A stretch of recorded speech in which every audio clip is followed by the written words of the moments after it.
If that's No, well, no. okay, yes. The Pennefathers would obviously like to know where you fit in with it all. So, Yes. to cap that, grandfather was Somerset Pennefather. Yes. How do you say the name? Pennefather. Pennefather. Yes, it's pronounced Pennefather, although it's spelt father. Yes. Okay. Well, that's fine. Yeah. And there were 3 sons. There were 3 sons. William Somerset was the eldest. Yes, that's right. We don't know when he was born, I suppose. No, he was about, if my father was born in 1881, which I hope I'm right about that, Tubb would have been born... Tubb? Yes, he was known as Tubb. What William was? Yes, William was known. Tubb. Just think, where did that come from, I wonder? because he was rather round and tubby. Ah. Toddy was tall and thin. Toddy must have been born in about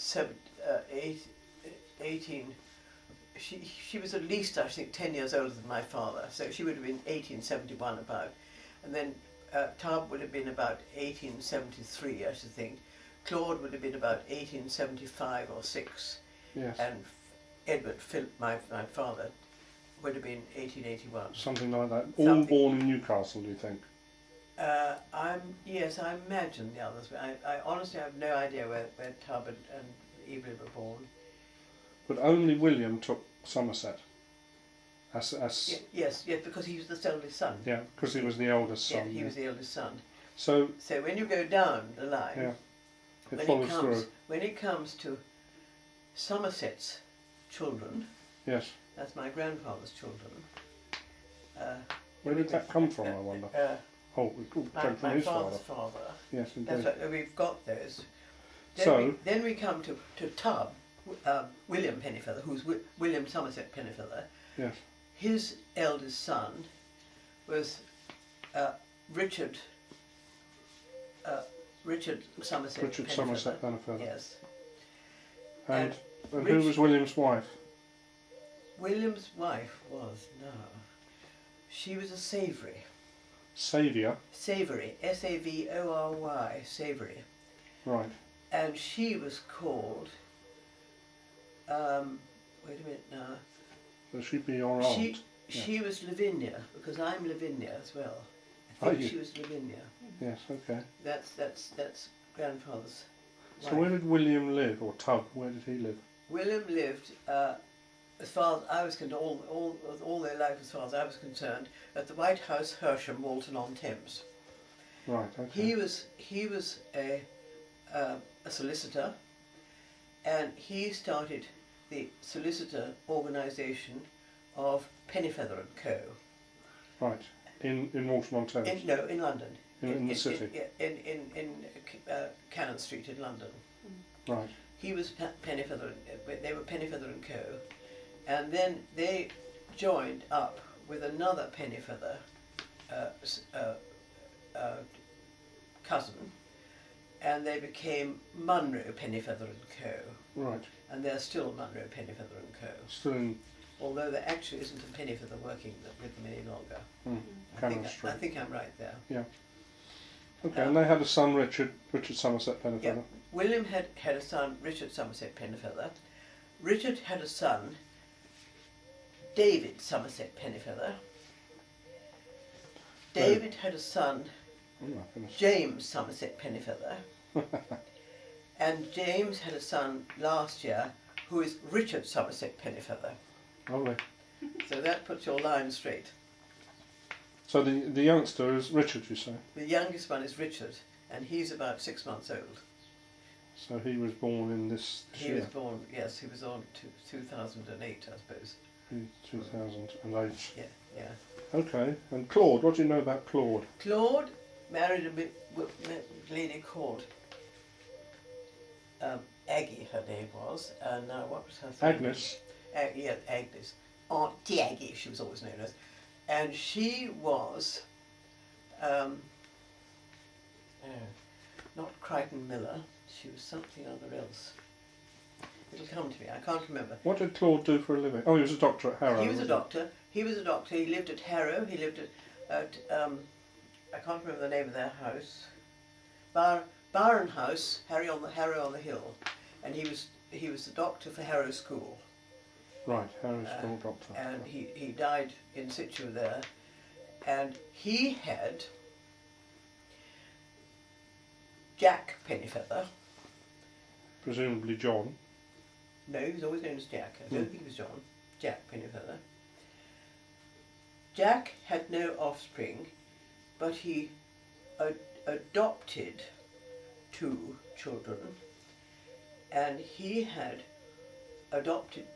one adopted child called Robin, and he had an adopted daughter called Cherry. Robin they, of course, and called, Cherry. And they of course were called Pennefather because Yes. he had adopted them. And Jack was a stockbroker.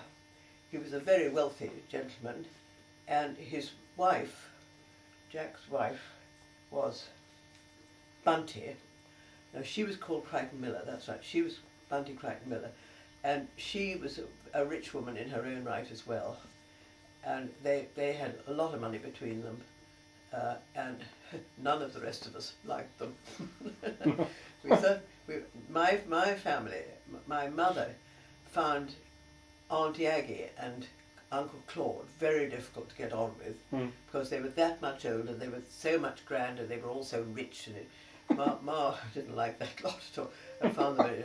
However, so Jack was one of theirs. But wait a minute, no, Jack was the second son, sorry. So there were 2 children. There were 2 sons. Claude's sons were oh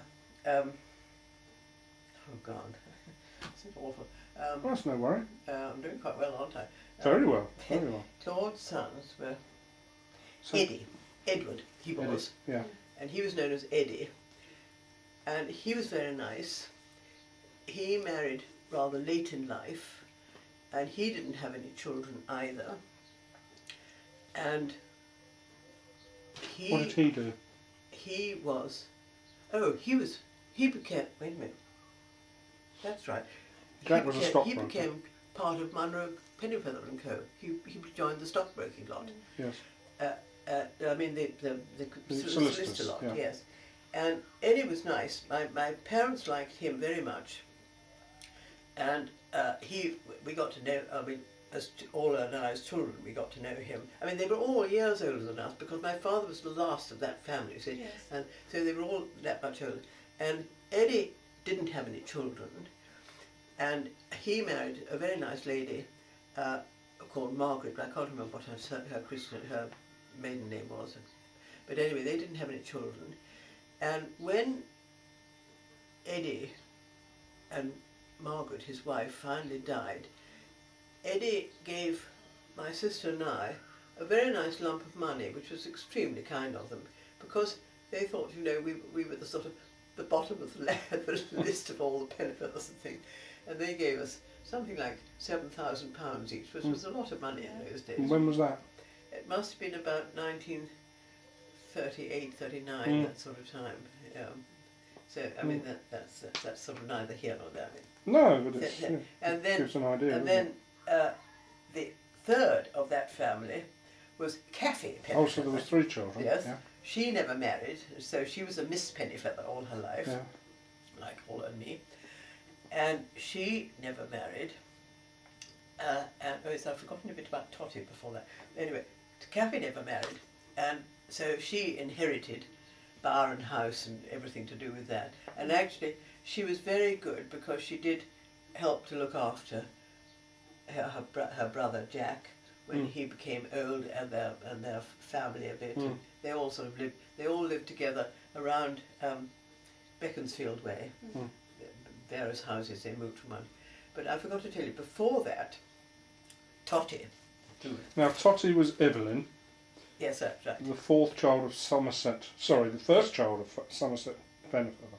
She's the eldest, I She think. was the eldest, yes. Born she didn't get 1871. I think about it, must have been about Yeah. that, yes. Known as Totty, Known because as she Totty. was That's right. tall and yes. Tall and slender. thin, yes, yeah. And when she died... When was that? which When would that have been? It must have been 1935 or 36. 35, I think. And she got cancer and died of cancer. But as far as I was concerned, she was an old lady anyway. I mean, she always had been. And she never married? No, she never married. She was a Miss Pennefather too. She never married, and she was the one who got an MB.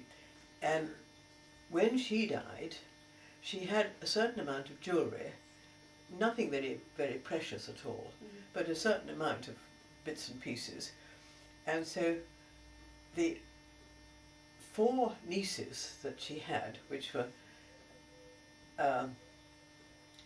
Tub Pennefather's daughter, Kathy Pennefather. Hold on a minute, Tub Pennefather only had one child. Well, Richard I only gave him one, so sorry, I haven't given the rest of those two. Yes, no, sorry. Well, we better go back to Tub. Tub had Richard Somerset. Yes. Then he had Rowley Cranston Pennefather. Roland, presumably. Yes, Roland Cranston. Roland Cranston. Cranston. Yeah. And then he had Daphne Pennefather. Okay. And so when Totty died, there was Kathy Pennefather, there was Daphne Pennefather, and there were Oriel and Philippa Pennefather of the girls, of her nieces. Of course, and yes. A famous day in Cannon Street, we all had to go to London. I was aged 10, I suppose, and we all had to go to London. And on this large table was Totty's jewellery. And we had to select a piece one by one. And Orla and I knew exactly what we wanted, because Orla had always loved a particular brooch that my aunt used to wear, and I loved a particular necklace that she wore. And we were, of course, going to be the last. Daff was the first, and because she was the eldest son's. And so she chose a ring which she knew Princess Louise had given to Totty. I thought it was the dullest thing ever. Now, what was the connection with Princess... In fact, who was Princess Louise? She was one of the daughters of Queen Victoria. Yes. And lived in London, you see. And all that lot, they all knew each other. So it's high society, really? Yes, they were fairly high society. And that lot of Pennefathers were, I mean... So they were the same age, were they? I should think Louise could have been that much older. I'm not... No, but they were friends, They were great friends, yes. And anyway... The outcome was... So Daphne had the ring. Daphne got the ring. Kathy, who always was after the most expensive anything, chose the only bit of diamond that there was. And Orla and I were so relieved, because we knew we'd get both what we wanted. You got what you wanted. We got it. So anyway, so that was... So Oriel got her brooch. She got her brooch and I got my necklace. And needless to say, about, well, in whenever it was, 55 or 6 or 57, Orla and I were burgled and we lost the lot. So that was just one of those things. Anyway, so that was the sort of entertainment of when one was about 9 years old. So then, anyway, you've now had Totty, Tub, Claude, my father, Edward Cyril. Edward Cyril, that's right. And then you go down to the next lot, and I've given you Dick, Rowley, Daphne, Eddie, Jack, Kathy, Oriel and Philippa. Yes, although Oriel and Philippa were from Edward. Yes. Actually, what about Tubbs? What about, well, we've got Richard's children. That's it. Well, Richard had David, but presumably Richard had other children as well. Richard's children are David and Fiona. Fiona. Yes. He had 2 children. Yeah. Oh, wait a minute. David, Willie and Fiona. Sorry. David, Fiona, Willie. That's how they go, I think. Okay. David was head of Marines not at all long ago. Willie became a captain in the Navy and is retired now.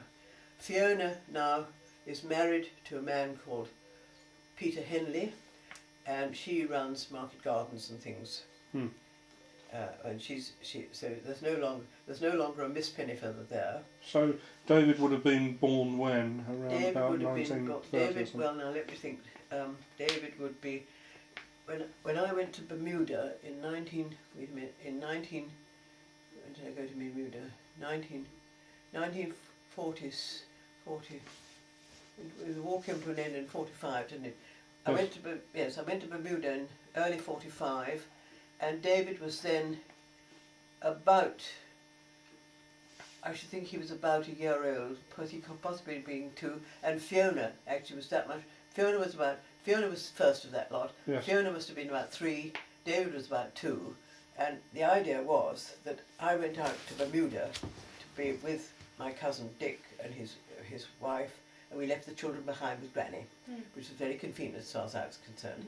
So that was that. And so then Willie was born after that. Well, after we all came home from Bermuda, we were out in Bermuda just over a year, and Willie was born then. So that's what puts those in place. Well then, Rowley's children, Dick's brother, Roland Cranston, his children were John Pennefather and Sandy Pennefather. We just have the 2. John and Sandy. Yeah. John and Sandy. Sandy was a boy. Sandy, sorry, no, she's a girl. Sandra. John and Sandra. And Sandra married a man called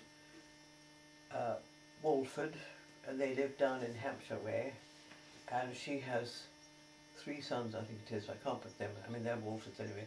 And John Pennefather married a girl in about 19. Must have been about 19. Early 60s, I think. I can't remember exactly when, but sadly it didn't last at all long. And John Pennefather, who actually is a solicitor, and he joined Munro Pennefather and Co. He sadly has had depressions and things, and so he's never really, done very much. But he's okay now, and his wife left him, and in a way he's better on his own now and everything. No children then? And no children there. And his sister Sandy looks after him very well, and is very good with him and everything. So that's John Pennefather. And he now is he's about 50 something, I suppose. He's more, you see, Fiona, David, Willie, Sandy and John are all more or less the same age. They're in their 50s, early 60s now. And that's John Pennefather. And he's still alive and everything, and looks after himself, and he's okay. So that's him. Daphne married a man called Peter Merion. Peter? Merion, M-E-R-R-I-O-N. And they have 3 daughters and a son. So they're all Merions anyway. Yeah. So they're longer Pennefathers. So that's them. So that puts them to one side. Yeah. And Orla and I never married. Right, well, before we come to you, which is obviously the most important, the reason why we're here, can we just finish with Evelyn Totty? Yeah. You said she became a social worker, working with her father, Somerset Pennefather. Well, he was canon. So he was a canon. You're walking all right.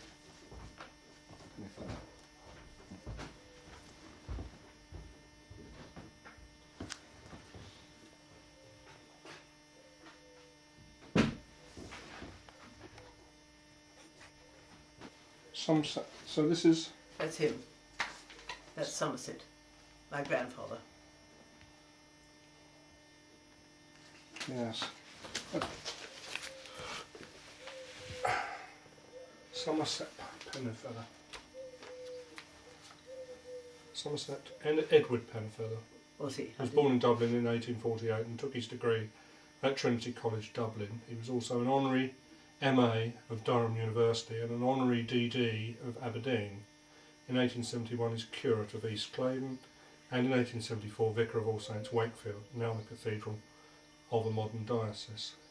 In 1875 he became vicar of Kenilworth, and in 1882 went to Newcastle as vicar of Jesmond.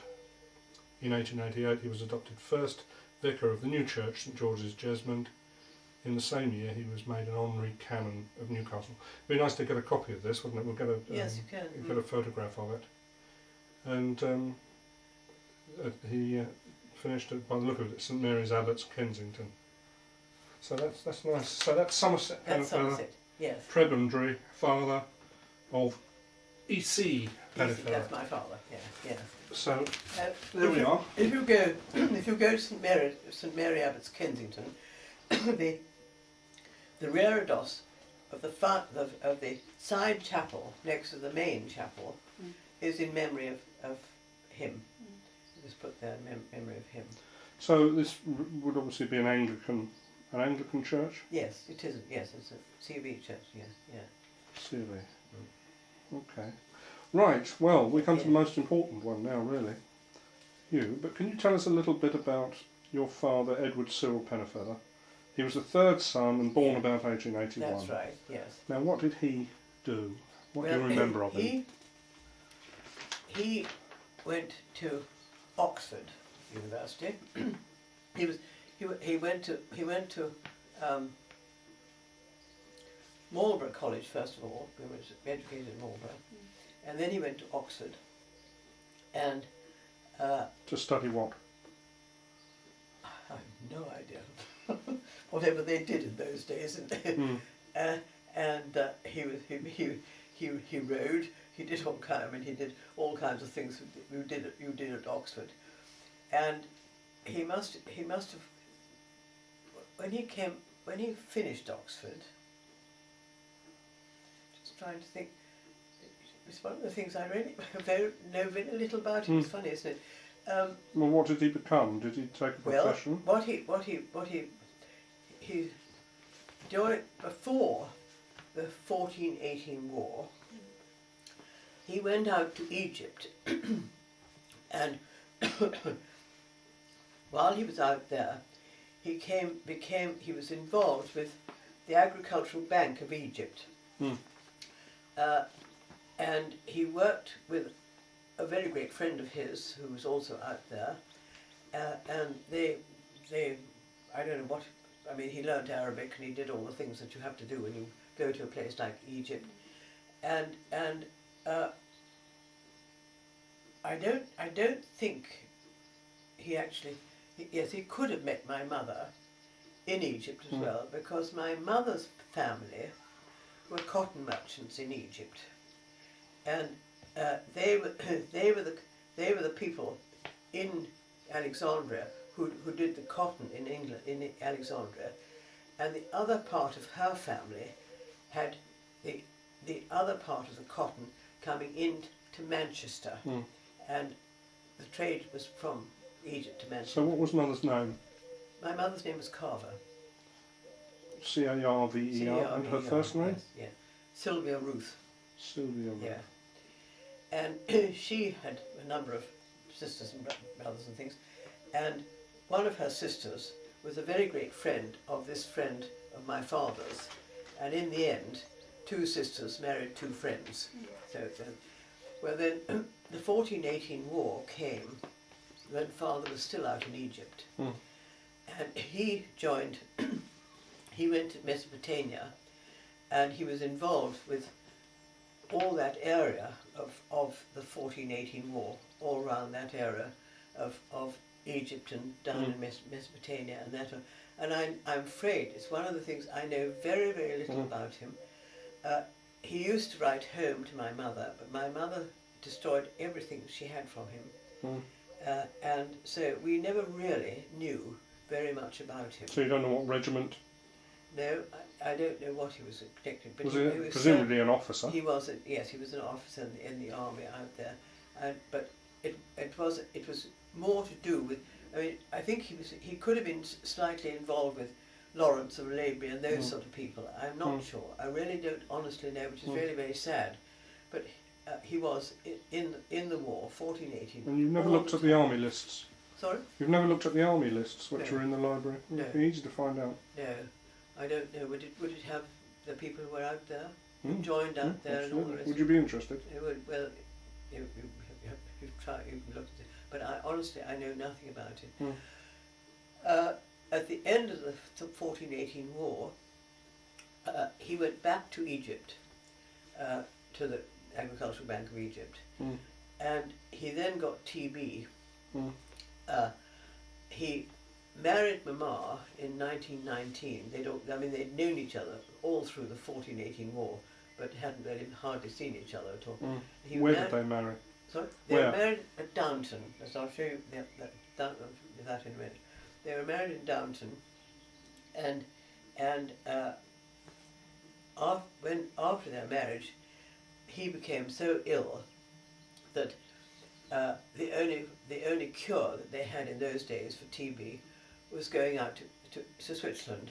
Mm. And so they left Egypt. They were in Egypt to start off with, the first year of their married life. And in fact, my eldest sister was born in Egypt, but she died when she was 2. What was her name? Do you know? Juliet. Juliet Catherine Pennefather. Mm. What a tragedy. So when would she have been born? She was born in 1920 sometime. Mm. And died aged 2. Yes, yeah. Poor little mite. From So where was she born then? She was born in Egypt, in Alexandria, Egypt. Alexandria. Yes. In the north. That's where they lived. Mm. Well, then Father had got TB, and by then it was obviously essential that he gave up being in Egypt, and they went to Switzerland in order for him to recover. And while they were in Switzerland, Orla was born. Oriel. Yes, Oriel. Oriel Christabel Pennefather. Christobel. Christabel. That Yes. sounds quite Germanic, or Yes, Swiss yes. perhaps. Christabel. Mm. She was born in Arosa, Switzerland. Where? Arosa in Switzerland. Arosa. Arosa. It's up in the mountains. Yes.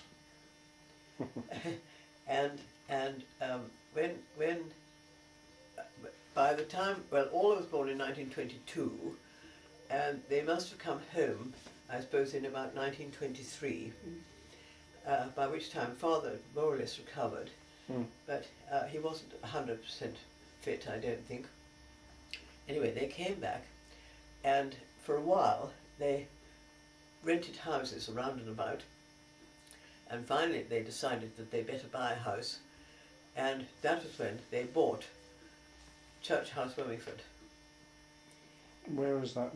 Obviously next to the church. It's opposite the church, right opposite the church. Yeah, I know. And I was born in 1924, and they moved into Wilmingford House in about 6 months after I was born. I can tell you exactly.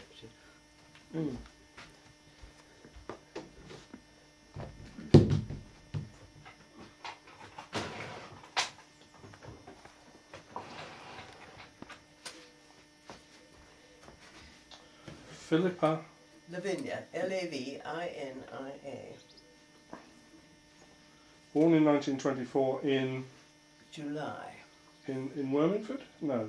No, I was born in a place called Siddlescombe. Siddles. In Sussex, yeah. There hadn't been a rented house then. That's where I was born.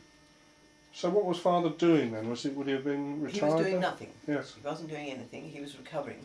Yeah. And you see, he was married to a fairly rich lady because they were cotton merchants. Sylvia Ruth Carver. Sylvia Ruth, yeah. A gentleman of leisure almost, but although not at all well. Yes, Juliet was born in 1920. Yes. Juliet Catherine, she was. She was 1920. And it doesn't say where, but it was in Egypt, I know. Well then, they found Wormingford House, and they bought Wormingford House in 1925, which is now called Church House. Well, we always call it Wormingford House. And they took up residence there.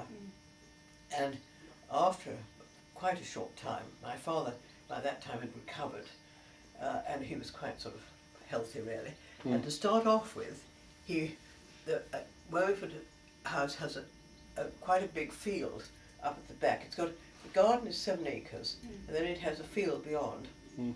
And so they started growing black currants there, and for about, I think, 2 or 3 years, they grew black currants. And the black currants used to go up to London, or during the summer months and everything, and that was all. Well, then Father got bored with doing that, and so he got in touch with his lovely sister, Tottie, and said, I need a job of some sort. And she said, well, one of the jobs that is needed in London at the moment is being secretary to the Royal Medical Benevolent Fund. Mm. And so Father joined that, and he became the manager of that. And from then on, he absolutely built that up to an enormous degree. But after he was to and fro to London, from Wormiford up to London. But you see, in those days, he could drive the car up to the upside of the station, get out of his car, get into the first class carriage, go up to London, come down again, sitting in the first class carriage, having tea, and home.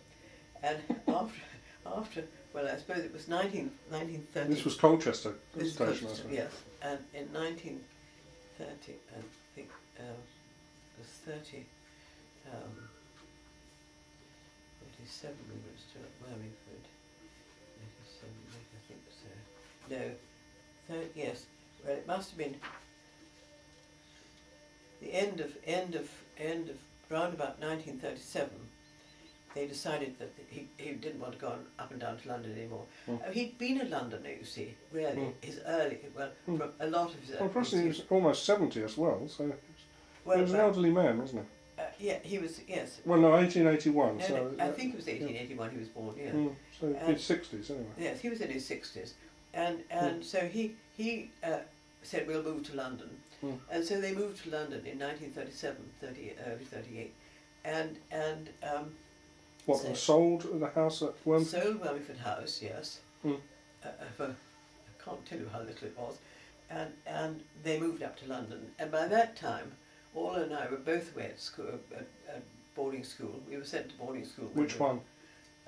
We started boarding school at a place called Horsham, Parkfield in Horsham. It's a small school, and then we went to St Helens Northwood, and I was in St Helens, you see, until 1940 approximately, and by which time we were living in London and everything,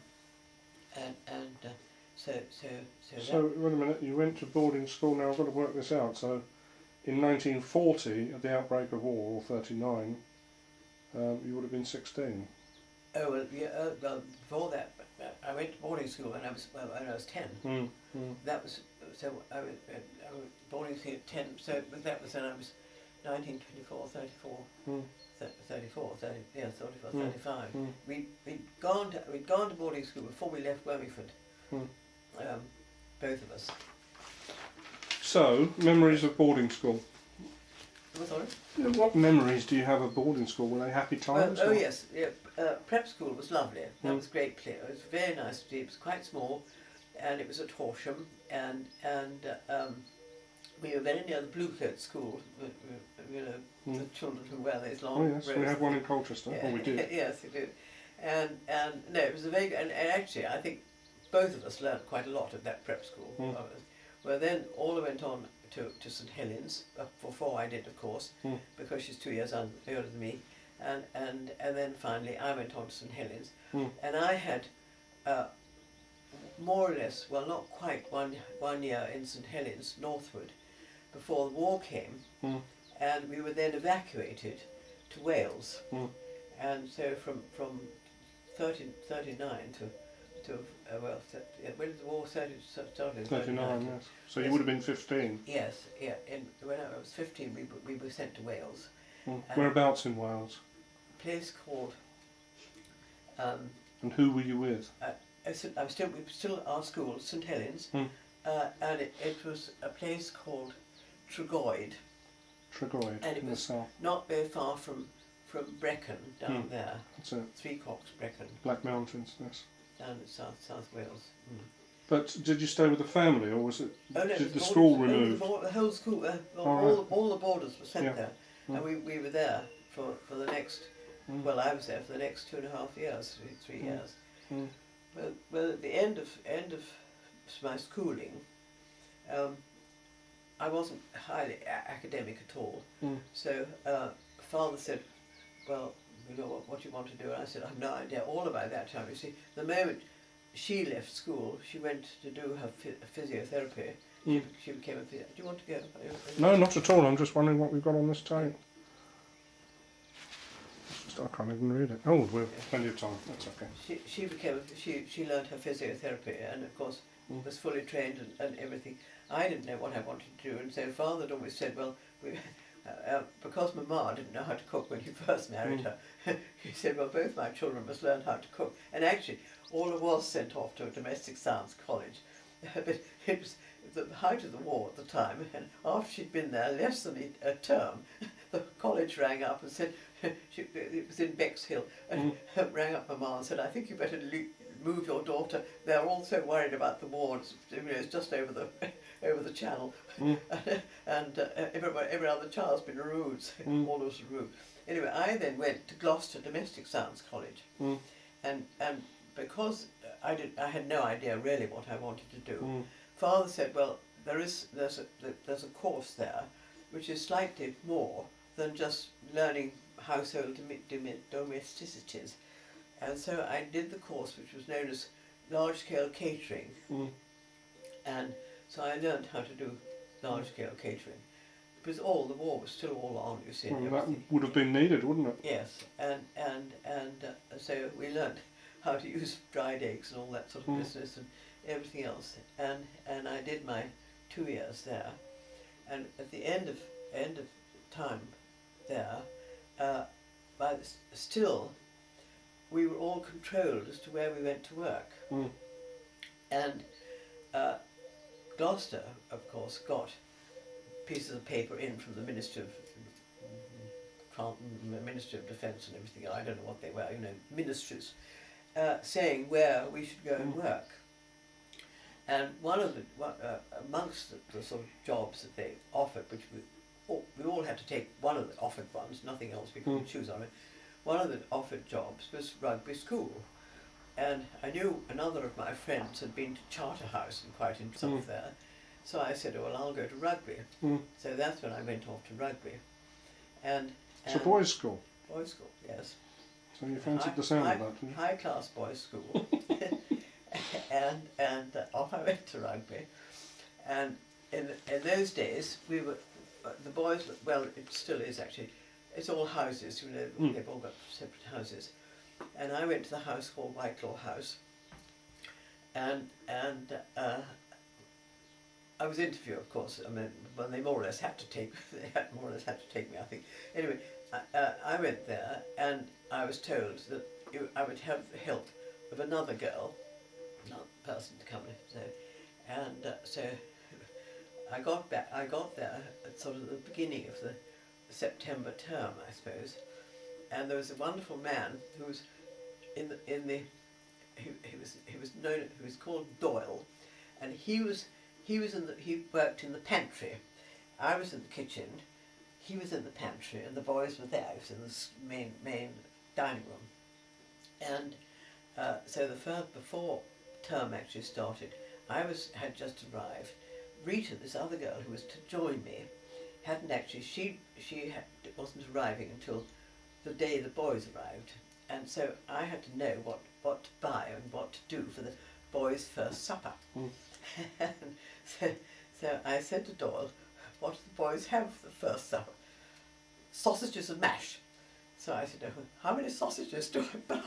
I had no idea. I mean, we hadn't really been taught anything. I mean, you know, but and so anyway, somehow or other, I managed to buy the right number of sausages and everything, and so from then on, Rita and I did the boys' food and everything. Just our own house. We had about 60 boys. We had a housemaster and his wife. His wife was useless. She was an academic and she was just up in the clouds. What house was it? What? What house was it? Whitelaw House, Rugby School. Yeah. And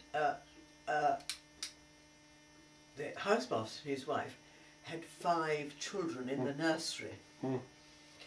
And not only did they have 5 children, but they had a nursemaid too.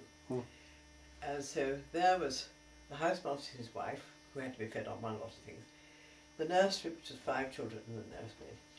There was Rita and me, there were the boys, and there were 2 sort of domestic people, some sort of did the cleaning and this and that. So you can imagine what it was like. And somehow or other, Rita and I bumbled through.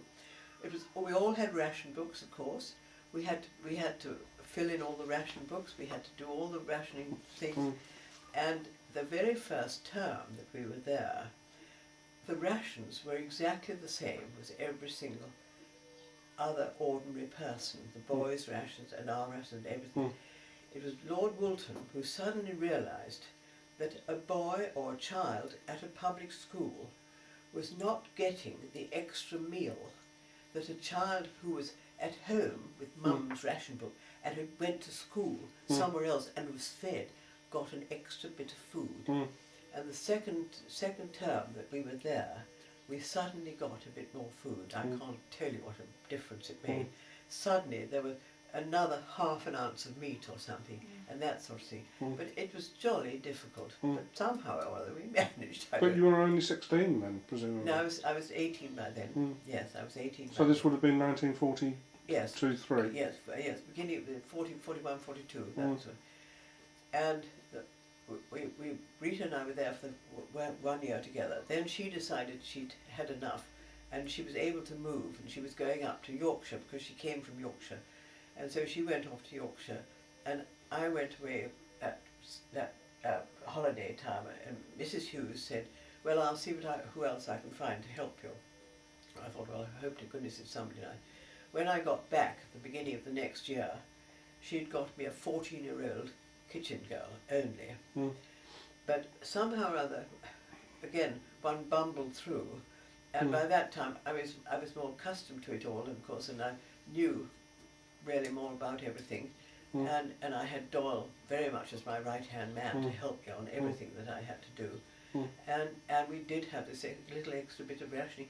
And then Rugby had an extremely good market garden, and we used to get all our potatoes and our vegetables through the market garden, which was very good. I never had to worry about how much I spent. Well, anyway, one hadn't got much money anyway because the rationing was such. But if you grew your own. But the vegetable side of it came from the school thing, which was very good. And I did another year there, and then I decided I really had enough. And by that time, I had learned from my college, Gloucester, that if I went onto the teaching staff, I could move. And so Gloucester got me onto the teaching staff, and I moved to Gloucester and did a year as on the teaching side at Gloucester. And by the time I'd finished a year there, that was the war came to an end, and that was when I was asked by my cousin Pip Pennefather to go and look after his children in Bermuda. And I thought, marvellous. So that was in 1945? That was 45, yeah, 46 was it? Yeah, 46, yeah. Yes, 46. And so that's when I went out to Bermuda in 1946. So you gave up your job or just took a holiday? I gave up my job. I gave up Gloucester, and I gave up my job at the Christmas time. The idea was we were to go out in April, and so I gave up my job at the Christmas time, and I then was back in London with my parents, living with them, staying with them, and I joined a thing called Proxy Parents for a short while, and with Proxy Parents you were sent off to a family in the London area for a week or a fortnight or something like that. And I did one family first of all, which was quite nice, they were very sweet, and then I was sent off to another one, and then I was sent off to a third one, and the third one in fact was a captain in the Navy, and I had to go and meet this man in Rex House in London, and I arrived at whatever time it was I was told to be there and everything, and enormous great room, and they were sort of sitting right over there, and I went in, and he said, I gather you've been sent from Proxy Parents. My wife's having a baby, and I'm getting to work. I've got a small daughter, aged 4 years old, who's very difficult to manage, and I need a lot of help. So I said, oh, And then he said, can you be on the 4:30 train? So I said, well, yes, I think I've just got time to go back to Manor-Fields and get my things and be on the 4:30 train. Anyway, I went off with this chap. So effectively becoming a nanny? I was virtually coming, a nanny, a cook, everything. I mean, you know, help, bottle washer. Help. And so I went down to this house, which was somewhere near Amersham, and delightful little daughter, aged 4, absolutely enchanting. Do you remember the name of the captain and the daughter? Yes, Hughes Hallett. Captain Hallett. Captain Hughes Hallett. Hughes Hallett. Double barrel, yes. And the daughter's name? And the daughter's name was Deborah. And anyway, and while I was there, I was there about 3 or 4 weeks. And while I was there, one day, Charles Hughes Hallett said to me, why are you doing this job? So I said, well, actually, I want to get to Bermuda. But the trouble of it is, the ships going out to Bermuda are still under, you know, controlled by everything. But I do know that the Aquitania is going out on such and such a date in April, and I'd quite like to be on her because my cousin's wife is going to be on her, and is there any hope? So Charles said, my brother's in the Ministry of Transport. Jock Hughes Hallett, was always known as Hughes Hitler, another naval officer. He was in the Ministry of Transport, and he knew that the Aquitania was going out. And anyway, the outcome was that I got into the Aquitania, which was as a troop ship. I was travelling 3rd class, of course, because I hadn't got any money. But it so happened again. My parents knew somebody in Cunard, and Mamma said to this chap one day, my daughter's travelling out on the Aquitania, and I gather it's pretty well troop ship. He said, I'll see what I can do. And so anyway, I arrived down in Southampton to get into the Aquitania, and got on board. And in fact, I was shown my cabin. There were 60 of us lying head to tail, one hook on the wall, and we were 2 bunks above and below. Somehow or other, I seemed to have an empty bunk below me. Anyway, there we were, masses of us. And soon after we sailed, suddenly over the loudspeaker would Philippa Pennefather, please go to the purser's office. I thought, my God, what has happened? And I rushed up to the purser's office, and he said, Mr. Setterfield's been in touch with us. You can travel 1st class from morning to night, but I'm afraid you've still got to sleep down there. And consequent was, he said, just act stupid. Say that you're on the 2nd sitting at breakfast, and they'll never know where you are. So from the first day out, I travelled 1st class from 8 o'clock in the morning until 7 or 8 o'clock at night. So when was this? What year would this have been? April 1946. And we had 5 days out to Halifax, Nova Scotia, and there we landed there, and I don't know why I'm telling you all this. Are you interested? Well, it's part of your story. Yes, absolutely. Well, we landed at Halifax at Nova Scotia, and once again I was sent for, and I went to the purser's office, and they said, we can't leave you down in that cabin now because all the people who are in that cabin are GI brides, Canadian GI, well, British GI Canadian brides, and they're all getting off the ship, and therefore we can't leave you alone in that cabin because there's a whole contingent of naval ratings further on down the corridor or something. So I was moved, and actually for the 4 days we were in Halifax, I was allowed to go to Ray's cabin. And then once again, I was sent down to another cabin where there were only 30 of us down there.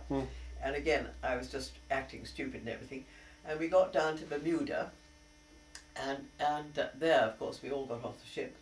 And that was where my cousin was already, his ship was already down there, you see, and everything. And I originally had, when going out to Bermuda, I had to have my return passage paid, everything ready if I wanted to leave. And so Father had paid my return passage, and when I got there, my cousin Dick Pennefather said, this is ridiculous, you can't go home at the end of a month. you might just as well stay. We had no, they had no children there to look after, and so I continued to stay until almost the end of the year.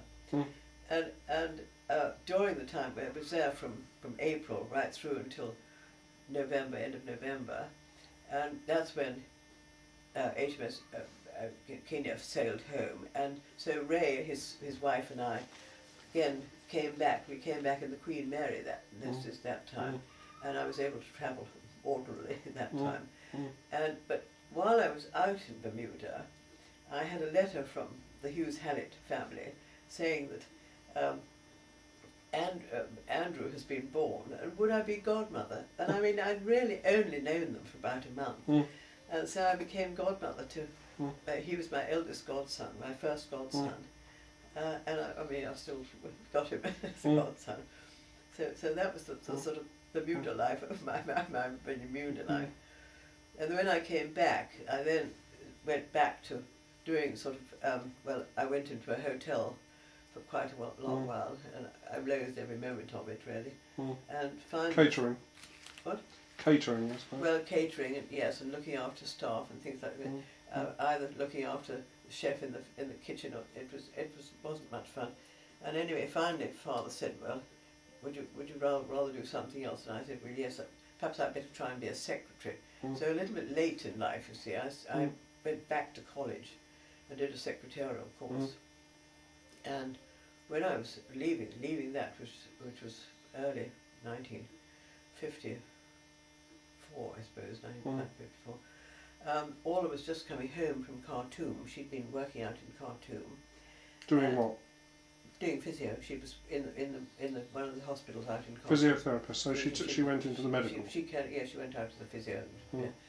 And she was coming home, and she said, "Oh, you must meet one of my friends." So we all met on the steps of the Earls Court Stadium or something, and this friend of ours said, "What are you going to do?" And I said, "Well, I have no idea. I've just finished becoming a secretary, but goodness knows what I'm going to do." And he said, why don't you join what I'm trying to join?" So I said, "Well, what's that?" Oh, he said, "Well, I'll get you an application form." So with that, he got me an application form, and he had to say he'd known me for a long time. He only knew my sister for a long time. He hadn't known me, but anyway, so that's when I joined the MOD. Ministry of Defence, yeah. In 54. Yes, yeah. yes, 55 it took me to get in. And I was just extremely lucky after that. So, can you say what countries you went to, or was it UK? Yes, well, I started at home, of course, and then I went to Ghana, and I did 2 years in Ghana, and then I came home again, and then I did 2 more years in Uganda, and I came home again, and I went out to Aden for a short while, I went to Australia for a very short while, and then my next best job was Washington DC, and I was there for 2 years. And you were enjoying this, were you? Oh yes, You'd taken off. You'd found what you wanted. Oh yes, it was very interesting. All the work we did was very interesting, and then I came home from Washington, and then I was in London from then on. Really, in 3 or 4 very nice jobs in London, in the London office, and it seemed to me that I was in the right place at the right time. A great many times. I was just extremely lucky. Well, and you rose up through the ranks? I rose up through the ranks, yes. And I got my MBE in 1981. I left in 84. I was lucky. Very good. So, in 84 then? Yeah. Where I was 16. did you come? You didn't come to live here, did you? Or? Yes, we bought the house actually in 81. My mother died in 1980. Yes, checking on the time. I think we're okay. 6. Yes. Well, my mum died in 1980, and it was 80 years. And then we'd had a lodger because she was in a nursing home for 6 months, but we'd had a lodger in and out of Manor Fields at that time. He was only there from Monday to Friday, and then we used to take Ma home sometimes for the weekends there, and then she died in. It was June died on her. She was exactly 90 and a half the day she died, and all was up in Scotland, and I had to get all her down, and after she died, we then knew that we could sell Manor Fields and everything, and so we waited a little bit, did one or two odd things, and we sold Manor Fields fairly quickly, and then we had the money to come and buy something here, and we bought this in '81 actually, just around about '81. And this was freshly built then, was it? Yes, it was built in '67, I think, round about then. Oh, right. And we actually purchased it in '81. We had a number of things done when we first bought it, because there were lots of things we didn't like about it. And McNally's used to come in and do it. And so for the first year, we hardly lived here at all. We didn't, in fact. And then we didn't actually take up residence until '84, because I was still working, you see, until '84. I had to wait until I was 60. And all that went on over, because by then she wasn't me, but she because she was private practice, you see, it didn't matter about her going on. So she went on until I was 60. So what is the name of the house? Newlands. Newlands, WLANDS, yes. So it's Newlands, Quilters Green, that's right, yeah. Fordham, near Colchester. Yeah, yeah. And so we then actually moved down here in September '84, around September, October '84. So why Fordham and not Wormingford? Well, we wanted to find Wormingford, but there was nothing on the market then at all. We looked at a variety of houses. We looked at some we looked at one in Long Melford. We looked at a couple in Assington. We looked at one nearer to Colchester, West Burgle Way. We looked at a number of houses, and we were not really keen on anything. And then this came into us, and we were beginning to sort of feel, oh gosh, are we ever going to find anything we like? And this came in the Morning Post, and we looked at it, and then we went off to work thinking, well, I don't know, I'm not quite sure. Then the next day it came in again, so we looked at it a bit more carefully, and it sounded reasonably all right. And we rang up our friends, the Watson, Dinah Watson, who was a very great friend of ours. She had been a Fulham over Wormingford Railway. And we rang them up and we said, something's come in. It's come in twice actually now. It's called Newlands and Quilters Green. We said, I don't think it's on a terrible estate, and it sounds as if it's reasonable. And so they came down and looked at it, and they rang up that night. It must have been a Friday night, and they said, I think you better come down and look at it. It's worthwhile looking at. So we thought, oh, well, all right, we'll come. So Saturday morning we drove down, and we told the agents that we were going to come see it on Saturday morning. And Deirdre Mosley had the keys, and so she let us in. Good old Deirdre. And the place, I mean, it obviously, I mean, it was all furnished and everything, but it looked as if it hardly been lived in at all. It was quite extraordinary. And we came in, and there were great many bits and pieces that we thought, my God, I can't stand that, I can't stand that. The wallpaper was simply awful. The stairs were ghastly. An awful lot of it was awful, and I felt, oh gosh, it's like this.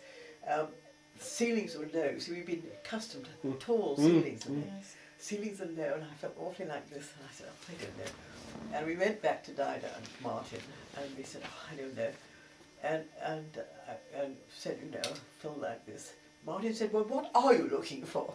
So we both said, well, honestly, I don't know. And he said, well, why don't you put in an offer? So we put in an offer, and of course to start off with it was rejected straight away, and so we thought, oh well, that's that. Well then, about a week later, back they came saying that our offer had been accepted, and as we put in an offer at least £10,000 less, we thought at least we got £10,000 to do things with it, and take away the ghastly niches that were here, take away the ghastly Artex ceiling and all that sort of thing. And change as much as we can. So in fact, in the end, we decided we'd buy it. Yes. And although it wasn't in Wormingford, we began to say to each other, we're near enough to Wormyford to belong to Wormyford still. We're on the outside looking at Wormyford in a lot of ways, which is better. And you still go to church in... And we still go to church in Wormyford. I mean, I'm on the PCC at Wormyford Church. And we still really look upon Wormyford, I'm afraid, as our parish church. And, well, you're right next door. So. And yes. And so that's really how it has been. And then you see in 1996, when they were doing all this development over there, we thought, oh my God, you know, we don't want people being able to come into the lane and everything. So Mrs. Cook she learned that she could buy a piece of land next to hers. And so we put in for the piece opposite, and the Mosleys put in for their piece. And then the Mosleys didn't quite want as much as they'd asked for, so we said, oh, all right, we'll buy the extra bit. And our piece is sort of L-shaped, and the Mosleys. And you see, with you people at the end, we have kept the lane, which is what we were so anxious about. Let's hope it stays that way. Yes. And we were terrified. You see, if we have a village green, they'll all come into the lane and come bumbling up and down and ride their motorbikes or something. And like we do. Yeah. And so that's how it is. Well, there we are. So that concludes that then. That's interesting. It's got that side. And what about grandfather? Grandfather. When did he die? What do you remember of him? I never knew him. Never met him. I never knew my grandfather. I didn't know any of my grandparents at all. Not even on my mother's side. Well, I can hopefully pick up for you a little bit of that, but you've probably got the family tree already, haven't you? So. Yes. You want to have a look at the Baron on the stairs? Absolutely. I'll show you the others on the stairs. And this is the one. This is the family. This is what I was telling Teresa about. This was done by a cousin of mine. Oh, the Squaries. The Squarey family. You didn't mention the Squaries. So no, well, you see, they're not direct. My mother's mother